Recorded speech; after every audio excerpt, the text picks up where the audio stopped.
everyone, welcome to economics classes. Today we will start with second chapter of Indian economy, that is 5-year plans in India. अच्छा, tell me, why is planning important? Planning important इसलिए है क्योंकि कब क्या चीज़ करना एक plan में रहता है. मान लीजिए कि हमारे देश में डेवलपमेंट, पॉवर्टी, मतलब बहुत अनएम्प्लॉयमेंट, सब चीज़ की कमी है. तो एक उसके लिए प्लान बना था कि पहले हम डेवलपमेंट पे सिर्फ फोकस करेंगे, फिर पॉवर्टी पे, फिर उसके बाद आगे का काम करेंगे. तो इस हिसाब से हमें पता चल गया कि ये सब चीज़ करनी है. अच्छा, आप ही बताइए कि आप अगर पढ़ते हो तो एक प्लानिंग लेके बैठते हो ना कि पहले फर्स्ट चैप्टर करेंगे, फिर सेकंड चैप्टर, फिर थर्ड चैप्टर, या फिर पहले एक सब्जेक्ट करेंगे फिर सेकंड सब्जेक्ट. ऐसे तो नहीं होता ना कि कोई भी कहीं से भी उठा लो. अगर बुक में 10 चैप्टर हैं तो आप बारी बारी से सब पढ़ते हो. ऐसा तो थोड़ी है कि आप पहले 10 चैप्टर पढ़ोगे उसके बाद सेकंड चैप्टर. ऐसे तो कुछ भी नहीं समझ आना है. वैसे ही प्लानिंग था, एक सिस्टमैटिक वे में सब कुछ चलना चाहिए, इसीलिए सब कुछ प्लान किया गया था. अब आगे कंटिन्यू करते हैं. What is economic planning? A system under which a central authority sets a number of targets and specifies programs and policies to achieve their targets within a specified period of time. इसका मतलब ये है कि एक system थी under central authority, ठीक है, central authority के अंडर, जो कि एक नंबर ऑफ टारगेट्स और प्रोग्राम्स या फिर कुछ भी पॉलिसीज सेट करती थी और उस चीज़ को अचीव करना था एक पीरियड ऑफ टाइम में.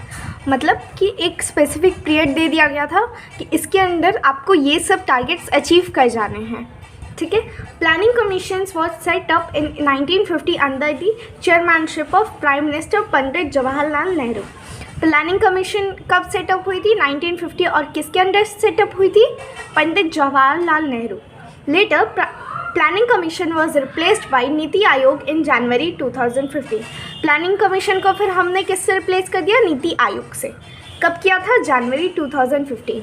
अब नीति आयोग का रोल क्या है? नीति आयोग का रोल ये है कि ये सजेस्ट करेगी पॉलिसीज़ सो दैट जीडीपी का ग्रोथ अच्छे से हो.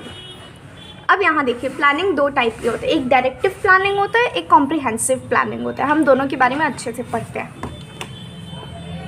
अब डायरेक्टिव प्लानिंग क्या होता है? डायरेक्टिव प्लानिंग में ये होता है no participation of state in the process of growth and development. इसमें स्टेट का भी कोई पार्टिसिपेशन नहीं होता है डेवलपमेंट में या फिर ग्रोथ में. परस्यूड इन कैपिटलिस्ट इकॉनमी. ये कौन परस्यू करता है? Capitalist economy. अभी मैं आपको बता दूंगी कि कैपिटलिस्ट इकॉनमी क्या होती है. 3 टाइप की इकॉनमी होती है, capitalist, socialist and mixed. Capitalist में प्राइवेट सेक्टर आते हैं, सोशलिस्ट में गवर्नमेंट सेक्टर, एंड मिक्स्ड में दोनों सेक्टर मिला के होते हैं. तो ये कौन परस्यू करते थे? प्राइवेट सेक्टर वाले. Planning is subject to forces to demand and supply. इसका प्लानिंग क्या था? डिमांड एंड सप्लाई का. Comprehensive, major role of government. इसमें क्या था? कॉम्प्रिहेंसिव में जो मेजर रोल था वो गवर्नमेंट का था. तो इसमें कौन कौन इंक्लूड होगा? इसमें हम कैपिटलिस्ट इकॉनमी हटा देंगे, तो इसमें सोशलिस्ट इकॉनमी और ये मिक्स्ड इकॉनमी भी करते थे. मतलब इसमें गवर्नमेंट भी रहती थी and government plus private sector भी रहते थे, बट इसमें अकेले प्राइवेट सेक्टर का काम नहीं था. अब यहाँ टाइप्स ऑफ इकॉनमी, अब इसे हम ब्रॉड में समझते हैं. कैपिटलिस्ट इकॉनमी क्या होता है? Capitalist economy, an economy in which means of production are owned by individual guided by principle of profit maximization. इसमें क्या होता है, जो मतलब मीन्स ऑफ प्रोडक्शन होता है वो कौन ओन किया रहता है? इंडिविजुअल. और ये किस चीज़ के लिए होता है? इसमें ज़्यादा फोकस किया जाता है प्रॉफिट पे. किससे, कैसे हम ज़्यादा प्रॉफिट कमा सकें, जैसे कम पैसे में अच्छे चीज़ दे के हमें ज़्यादा प्रॉफिट हो सके. अब इसके फीचर्स क्या क्या हैं? Freedom of enterprise, make their own economic decisions without any interference. इसमें इन्हें खुद का डिसीजन मेकिंग का पावर दिया गया था जिसमें गवर्नमेंट का कोई भी इन्वॉल्वमेंट नहीं होगा. बट हाँ, मेन पॉइंट ये है कि government role is to maintain law and order. Law and order maintain रहना चाहिए. आप किसी भी इकॉनमी में देखेंगे गवर्नमेंट का ये मेन फंक्शन है. मेन फंक्शन, अगर मेन फंक्शन तो नहीं, मतलब इंपॉर्टेंट फंक्शन है कि लॉ एंड ऑर्डर मेंटेन किया जाए.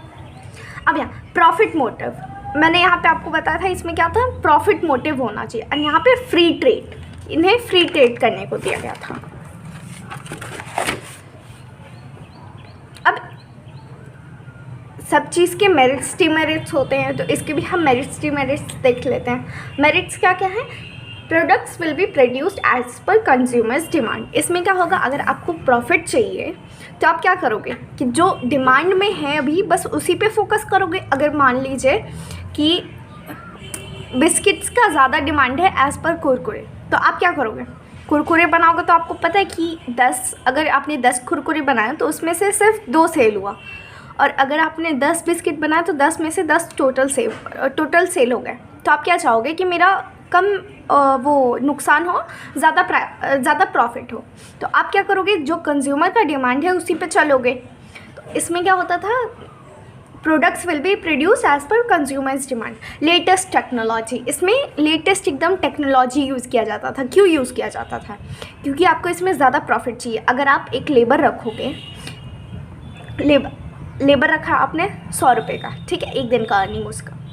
तो ऐसी अगर आपकी बड़ी फैक्ट्री है तो आप क्या करोगे? कम से कम तो 10 लेबर रखोगे, ठीक। तो 10 को जब आप 100 दोगे, इससे अच्छा आप सोचोगे कि इससे अच्छा मैं एक मशीन ले लूँ। तो उसमें क्या होगा, लेटेस्ट टेक्नोलॉजी का आप मशीन ले लोगे क्योंकि आपको प्रॉफिट ज़्यादा चाहिए। जीडीपी ग्रोथ, इसमें क्या होगा, अगर 10 बिस्किट एक दिन में सेल हो जा रहा है, तो मान लीजिए कि 10 बिस्किट, एक बिस्किट 10 रुपये का, तो 10 बिस्किट 100। एक दिन में आप जब 100 कमा रहे हो तो इसमें जीडीपी का ग्रोथ होगा, तो मोर प्रॉफिट। अब इसके डीमेरिट्स देख लेते हैं। Ignores collective interest. Collective interest मतलब क्या होता है? सबका इंटरेस्ट। अगर मान लीजिए कि 20 लोग हैं, ठीक है, 18 लोग को बिस्किट पसंद है और 2 लोग को कुरकुरे, तो आप किस पे फोकस करोगे? 18 पे ना, पर उन 2 लोगों का जिनको बिस्किट पसंद नहीं है उनका क्या? तो इसमें कलेक्टिव इंटरेस्ट नहीं है, इग्नोर कर दिया गया। Satisfy need of rich people, सिर्फ किसका सेटिस्फाई हो रहा है नीड? रिच पीपल का। अगर बिस्किट्स 10 रुपये के हैं और कुरकुरे 5 रुपये के हैं, तो बिस्किट तो ज़्यादा लोग ले रहे हैं, तो 10 के आप तो कुरकुरे बना ही रहे हो। इसमें क्या हुआ? जो पुअर पीपल थे उनका सेटिस्फैक्शन तो उन्हें मिला नहीं। यहाँ पे लिखा हुआ है पुअर पीपल सफ़र डेप्रीवेशन। इसमें क्या होता है? डेप्रीवेशन मतलब होता है कि जो lack of something that is considered necessity, मतलब ऐसी कुछ चीज़ का लैक होना जो कि एकदम मतलब नेसेसरी है, ठीक है। No social justice. अब इसमें सोशल जस्टिस तो हुआ नहीं, सॉरी इधर उधर हो जा रहा है। इसमें कोई सोशल जस्टिस तो हुआ नहीं क्योंकि रिच की डिमांड ज़्यादा पूरी की जा रही है as per compare to poor का कोई सुन ही नहीं रहा है। आगे पढ़ते हैं। Socialist economy. सोशलिस्ट इकोनॉमी क्या होता है? A type of economy where all the means of production are owned by government and decisions are taken by the central productivity of government. हमने पहले वाले में क्या पढ़ा था कि उसमें इंडिविजुअल्स ओन कर रहे हैं, इसमें क्या है? इसमें गवर्नमेंट्स ओन कर रहे हैं, ठीक है। Social welfare is maximised. अब पहले वाले में क्या था? सोशल वेलफेयर नहीं था, इसमें क्या सोशल वेलफेयर ज़्यादा है। अब इसके मेरिट्स देखते हैं। इक्वालिटी इनकम के हिसाब से, इसमें इनकम के हिसाब से इक्वालिटी। अब सोशल वेलफेयर है तो रिच एंड पुअर दोनों की डिमांड्स पूरी हो रही है, तो दोनों के इनकम में इक्वालिटी होगी। ग्रोथ विथ सोशल वेलफेयर, ठीक है। अब डीमेरिट्स क्या क्या है? GDP growth remain slow process. अब स्लो रिमेन क्यों है? क्योंकि अगर आप रिच और पुअर दोनों की डिमांड देख रहे हो, ठीक, तो पुअर तो बोलेंगे कि मेरे को सस्ता चाहिए, रिच बोलेंगे कि मेरे को बराबर वाला या फिर ज़्यादा चाहिए। तो अगर आप जब इन दोनों की डिमांड पूरी करते रह जाओगे तो जीडीपी तो स्लो हो जाएगा, क्योंकि आप प्रॉफिट पर तो ध्यान दे नहीं रहे हो। आप किस पे ध्यान दे रहे हो? सोशल वेलफेयर पे। तो इस हिसाब से अगर आप सिर्फ इस पे ध्यान दो तो प्रॉफिट का तो आपने एकदम छोड़ दिया है। तो सिर्फ सोशल वेलफेयर में जीडीपी एकदम लो होते जाएगी, GDP low, social welfare up and profit nothing. No, not for profit maximisation only equity and justice. जैसा मैंने अभी बताया, प्रॉफिट के लिए तो ये किया नहीं गया है, सिर्फ social welfare and equity and justice. इसमें क्या होगा? डेब्ट ट्रैप हो जाएगा। डेब्ट ट्रैप क्यों होगा? क्योंकि आपका तो इसमें प्रॉफिट हो नहीं रहा है, सिर्फ आप सोशल वेलफेयर कर रहे हो, इसी वजह से फिर आप डेब्ट ट्रैप में चले जाओगे। अब नेक्स्ट पढ़ते हैं मिक्स्ड इकॉनमी। मिक्स्ड इकॉनमी मैंने बताया था, इसमें दोनों सेक्टर इन्वॉल्व होंगे। A system that combines aspects of both capitalism and socialism, both sector play equal role in profit maximisation and social welfare. इसमें क्या है, इसमें दोनों के रोल प्ले हो रहे हैं, जैसे profit maximisation and social welfare. Merit देखते हैं जीडीपी ग्रोथ। इसमें जीडीपी ग्रोथ करेगा, क्यों करेगा, इसमें तो सोशल वेलफेयर है, बट इसमें क्या है, प्रॉफिट मैक्सिमाइजेशन भी है। इसमें दोनों हम लेके चल रहे हैं, ये भी है ये भी है। तो प्रॉफिट मैक्सिमाइजेशन में हमने देखा था जीडीपी ग्रोथ करी है।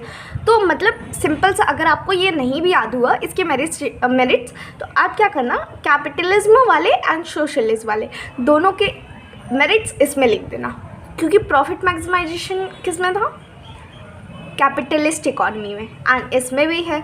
सोशल जस्टिस किस में था, सोशलिज्म वाले में भी, इसमें भी है। आप दोनों का मेरिट्स लिख दोगे, आपको आंसर मिल जाएगा।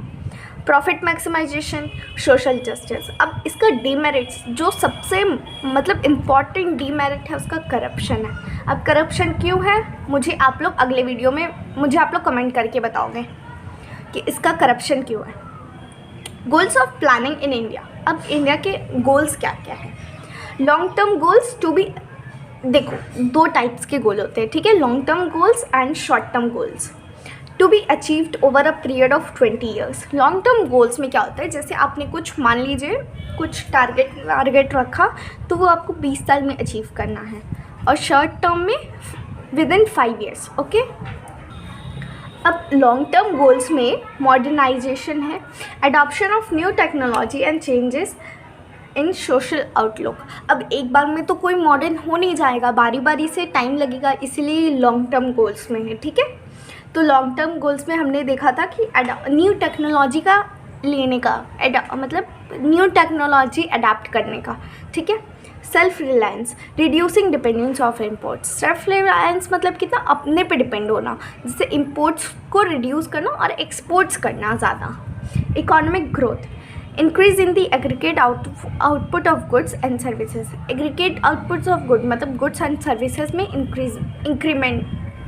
इंक्रीजमेंट करना। Equity, reduction in inequality of income and wealth. Income और वेल्थ में जो रिच एंड पुअर में गैप था उसे भी कम करना। फुल एम्प्लॉयमेंट, फुल एम्प्लॉयमेंट क्या, एम्प्लॉयमेंट तो मिल ही सकती है हमें। अब कोई बोलेंगे कि एम्प्लॉयमेंट तो मिल सकती है हमें 5 साल में, बट उसमें क्या होगा कि सबको तो एम्प्लॉयमेंट मिलेगी नहीं। यहाँ पे क्या है, फुल एम्प्लॉयमेंट मतलब everyone is employed. refers to a situation when all the people in the working age group is actually engaged in some gainful employment। अब ऐसा एम्प्लॉयमेंट नहीं कि आप बस एम्प्लॉयड कहला रहे हो, ऐसा कुछ नहीं। गेनफुल मतलब आपको उससे कुछ फ़ायदा हो रहा है, वैसा एम्प्लॉयमेंट। अब शॉर्ट पीरियड गोल्स क्या क्या है, 1951 से first plan higher agricultural production. इसमें क्या, एग्रीकल्चर जो प्रोडक्शन है वो हायर हो। ये 12 प्लान्स है, ये आपको याद रखने पड़ेंगे, ठीक है, ये काम आएगा। Second plan higher industrial production, industry में production. Third plan self sufficiency in food grains, हमें सेल्फ सफिशिएंट होना पड़ेगा किसमें, फूड ग्रेन्स में। Fourth plan price stability and fuller utilisation of man power. Price की स्टेबिलिटी मतलब प्राइस एकदम stable होना चाहिए, ऐसा नहीं कि कभी इन्फ्लेशन हो जाए कभी डिफ्लेशन हो जाए, ऐसे कुछ नहीं। और fuller utilisation of man power, क्या, मैन पावर का एकदम फुल यूटिलाइजेशन। और फिफ्थ और सिक्स्थ प्लान क्या है, एलिवेशन ऑफ पोवर्टी को कैसे कम किया जाए, ये फिफ्थ और सिक्स्थ दोनों प्लान है। Seventh plan greater employment of opportunities, employment की बहुत सारी अपॉर्चुनिटीज़ देना। Eighth plan full employment universalisation of education, full employment and 6 to 14 free education and basic necessities देना।